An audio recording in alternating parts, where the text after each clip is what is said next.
Indonesia. Marilah kita bersatu dalam semangat Hari Taman Nasional. Satukan ciptamu, bulatkan. Kak Seto ucapkan selamat Hari Anak Nasional, dan kepada teman-teman Sibolang, Kak Seto ucapkan tetaplah menjadi penjaga alam dan pelestari budaya Indonesia. Kita semua terletak masa depan Indonesia. Terletak masa depan Indonesia.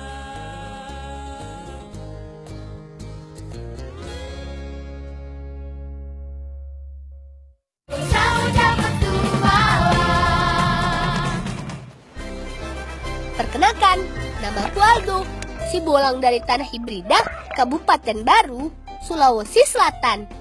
Teman, tempat ini kami sebut Celebes Canyon, sungai jernih yang berasal dari Sungai Ule yang mengalir di Dusun Watu, Kecamatan Tanete Riaja.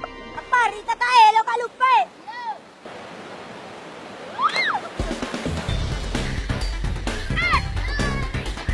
Yang membuat sungai ini menarik adalah susunan batu alam yang unik dan indah. Banyak terdapat jaran kecil dan banyak kolam yang mempunyai kedalaman berbeda-beda. Jadi, mandi di sini serasa mempunyai kolam renang alam pribadi deh. Hahaha.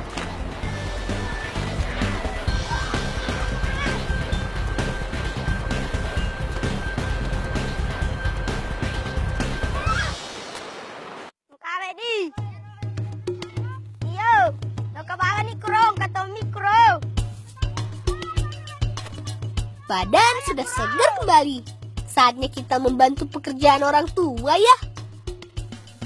Teman, sore ini pamanku mau kerja bakti menanam kacang tanah di sawah. Kebetulan bibitnya kurang. Jadi kami membawakan bibit kacang tanah yang paman pesan dari bapak. Bibit kacang tanah memang berat. Untung ada si Putih yang membantu kami. Hehehe. Si Putih ini bukan kuda biasa. Dia adalah kuda angkut, atau masyarakat di sini menyebutnya kuda pateke. Kuda pateke merupakan alat transportasi peninggalan leluhur kami. Kuda ini biasa dimanfaatkan tenaganya untuk mengangkut hasil bumi dari lokasi yang sulit dijangkau. Meskipun badannya kecil, tapi si Putih sudah terlatih untuk membawa beban di pundaknya. Bahkan bisa mencapai ratusan kilogram. Hebat kan? Untuk mengangkut beban, di punggung si Putih akan dipasang semacam pengait dari kayu di bagian kanan dan kirinya.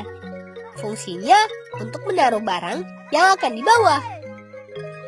Ada hal penting yang harus diperhatikan. Beban yang dibawa beratnya harus seimbang. Kalau tidak, jalan kuda menjadi tidak seimbang. Bahkan ia bisa lari.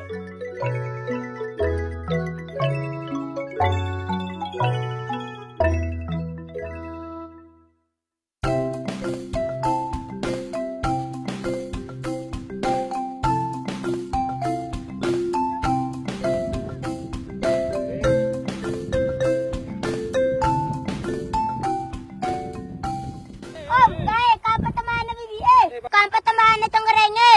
Ulang, terima kasih lah akak ni batik ku baik.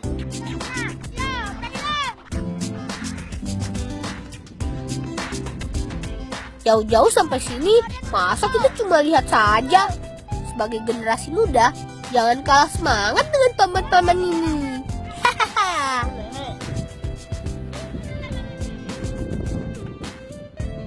Ayo, kita bagi tugas. Ada yang membuat lubang, ada yang menanam biji kacang tanahnya. Teman, kacang tanah merupakan salah satu tanaman unggulan di desaku. Tanahnya yang agak berpasir membuat tanaman ini tumbuh subur di sini.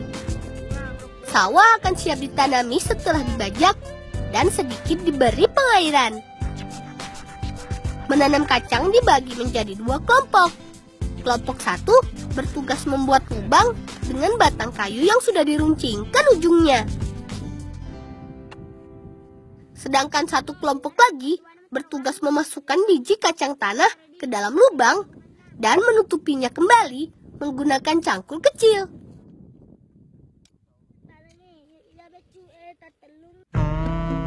Astaga, sampai lupa.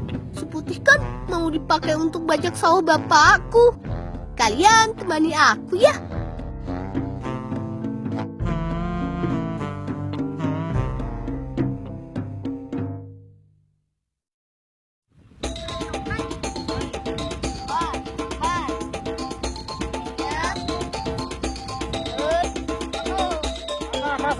Pasang.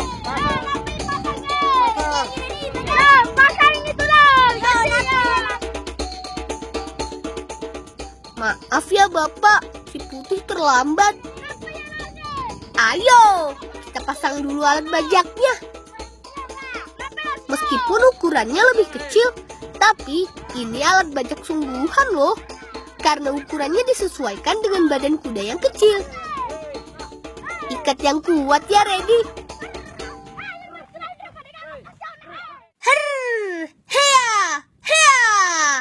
Ayo Putih, saatnya kita beraksi.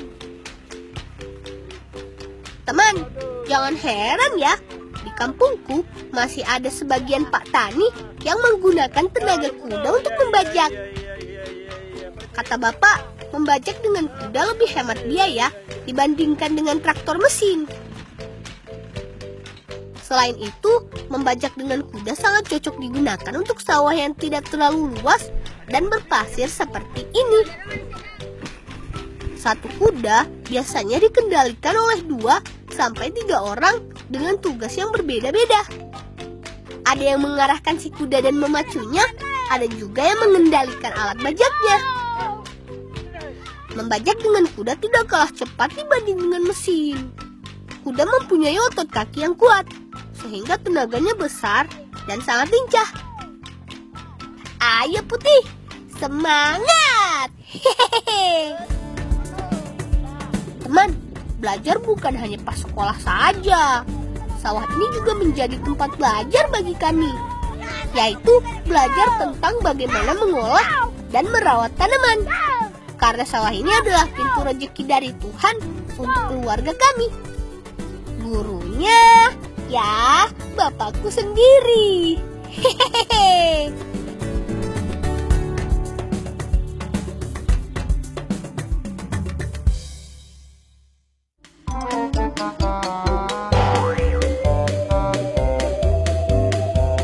Ayo, sembunyikan sendalnya. Jangan sampai mereka tahu. Teman, jangan salah sangka ya.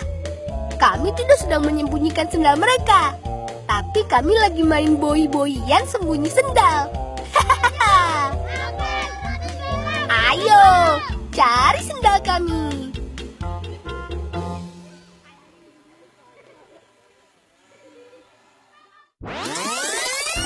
Ups, maaf ya teman-teman.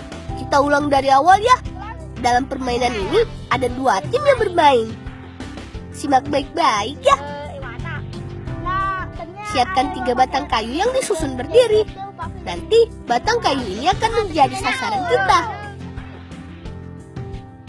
Nah, ini bagian uniknya.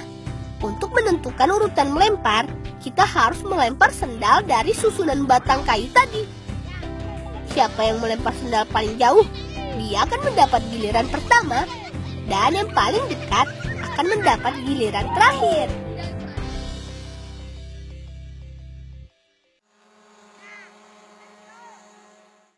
Waduh, belum ada yang kena. Melemparkan sendal ke sasaran memang butuh tenaga dan konsentrasi, teman. Kalau tidak, sendal kita akan berterbangan kemana-mana. Asik! Si Ready berhasil mengenai sasaran. Berarti tim kita harus menyembunyikan sendal. Teman, untuk menyembunyikan sendal, kita hanya mempunyai waktu hitungan 1 hingga 10 setelah batang kayu tersusun lagi. Ayo, sembunyikan sendal ke tempat yang aman. Setelah hitungan 10, tim lawan akan mencari keberadaan sendal-sendal kita. Hihi, aku jamin kalian tak bisa menemukan di mana sendaku. Teman, permainan ini sangat menyenangkan. Selain itu, permainan ini juga bisa melatih konsentrasi, kerjasama tim, dan kelincahan tubuh kita. Shh, biasanya persembunyian paling baik itu ya di tempat yang dekat dan gak disangka-sangka. Hahaha.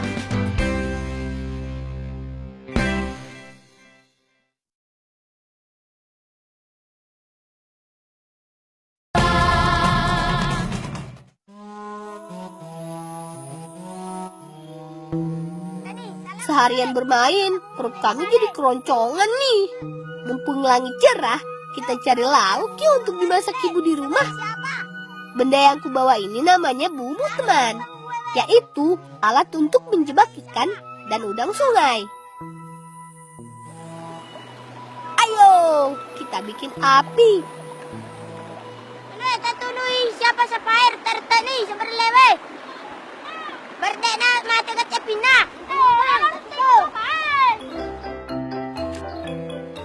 Eits, jagung sama ubi ini memang mau kami bakar.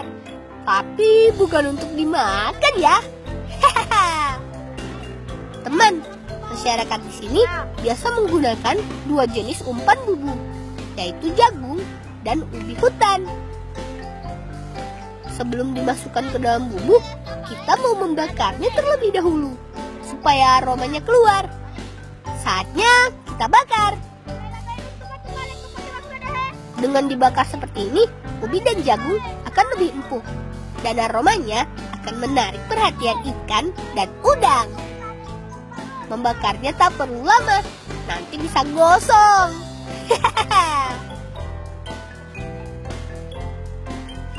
Teman, bubu mempunyai satu pintu di bagian kepalanya. Dari situlah kita letakkan umpannya.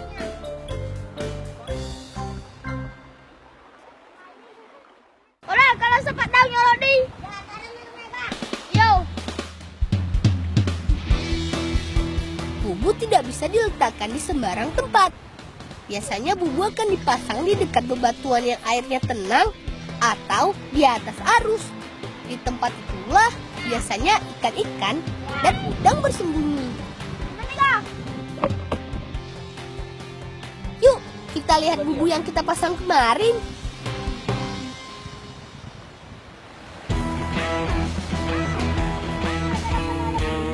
Kemarin ku taruh sebelah mana ya bubunya? Nah, sepertinya di sebelah sana. Semoga isinya banyak ya. Teman, bubu dibuat dari anyaman bambu. Ekornya dibuat kerucut ke dalam supaya ikan yang masuk tidak bisa keluar lagi. Kukira udang besar, ternyata yang keluar malahan kepiting.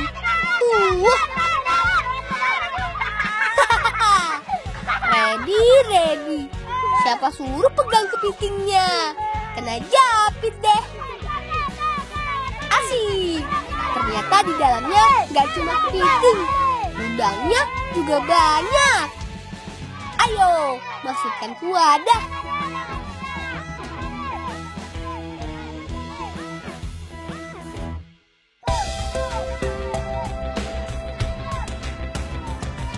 Ups, seharian bermain hampir lupa nih. Kita kan ada tugas dari Bu Guru IPA untuk mengumpulkan jenis jamur yang ada di sekitar kita. Supaya kita bisa mengenal mana jamur beracun dan mana jamur yang bisa dimanfaatkan, baik untuk dimakan maupun untuk obat tradisional. Jamur biasanya tumbuh di tempat lembab atau kayu lapuk. Ayo, pasang mata kalian. Siapa tahu ada jamur di sekitar sini.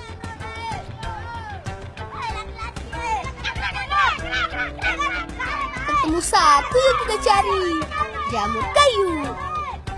Jamur kayu adalah salah satu jenis jamur yang tumbuh di batang-batang kayu yang sudah mati atau lapuk. Bentuknya sangat unik, teman, yaitu menyerupai kipas dengan warna coklat dengan bagian tepi yang berwarna putih.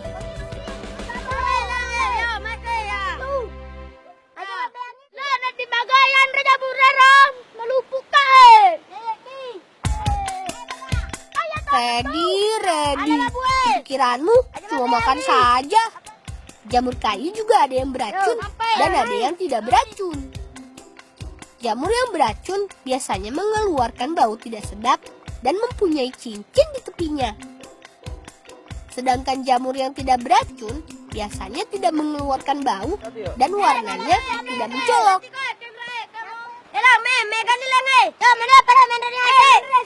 Ngomong-ngomong, si Akbar kemana ya?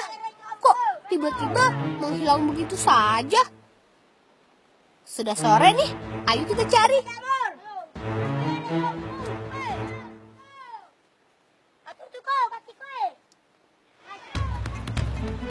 Si Akbar lagi apa ya mengendap-endap begitu? Bawa ketapel lagi. Jangan-jangan.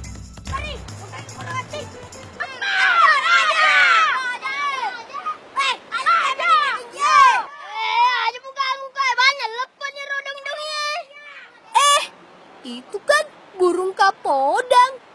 Burung kapodang merupakan burung yang mempunyai kicauan yang merdu dan warna bulu yang indah. Tak heran banyak pemburu yang menangkapnya untuk dijual. Semakin hari, burung ini semakin sulit ditemui keberadaannya. Makanya, kita tidak boleh sembarangan menangkapnya. Teman, jangan tiru perbuatan Akbar ya. Kita harus melindungi dan melestarikan satwa langka yang ada di sekitar kita. Sebelum pulang, kita cari daun sime dulu ya, untuk bahan campuran lulurnya kakak. Ini pohon sime yang kita cari.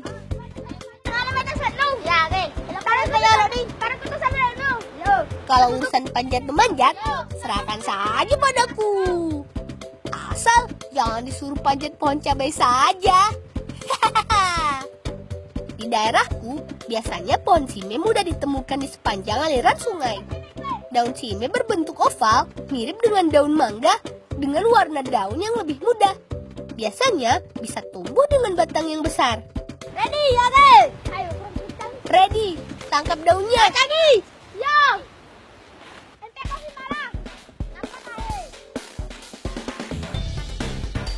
Teman, daun sime ini nantinya mau dipakai untuk bahan campuran membuat bedak lotong atau lulur hitam khas tanah hibrida.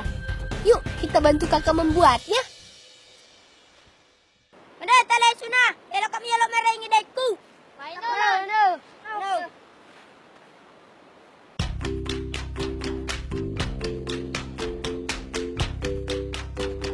Maaf Kak Iin, kami sudah membuatmu menunggu. Teh puni.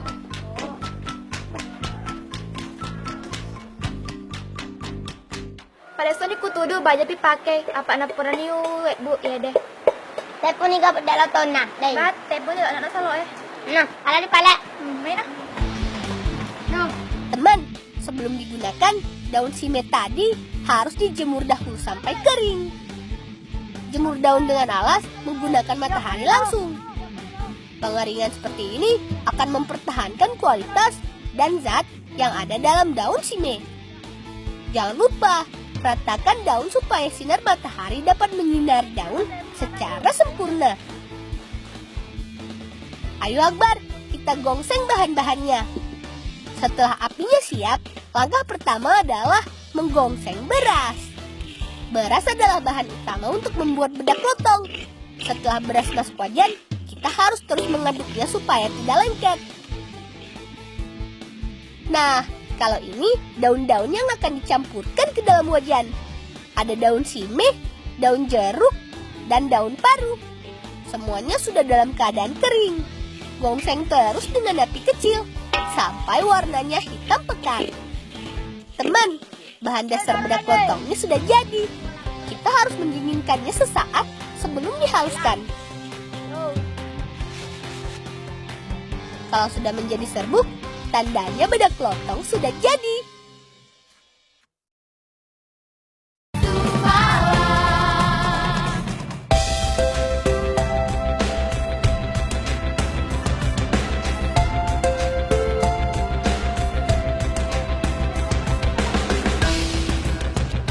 Tiga pakai bedak lotong. Ya.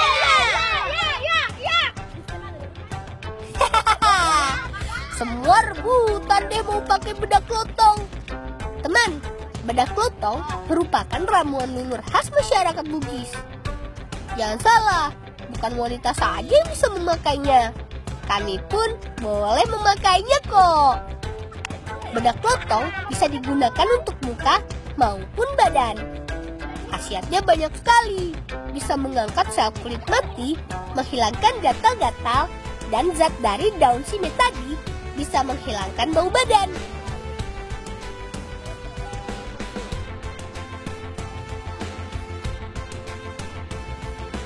Teman, alam telah memberikan banyak manfaat untuk kehidupan kita. Salah satunya bedak lotong ini. Sebagai anak Bugis, kami wajib melestarikannya. Salam lestari.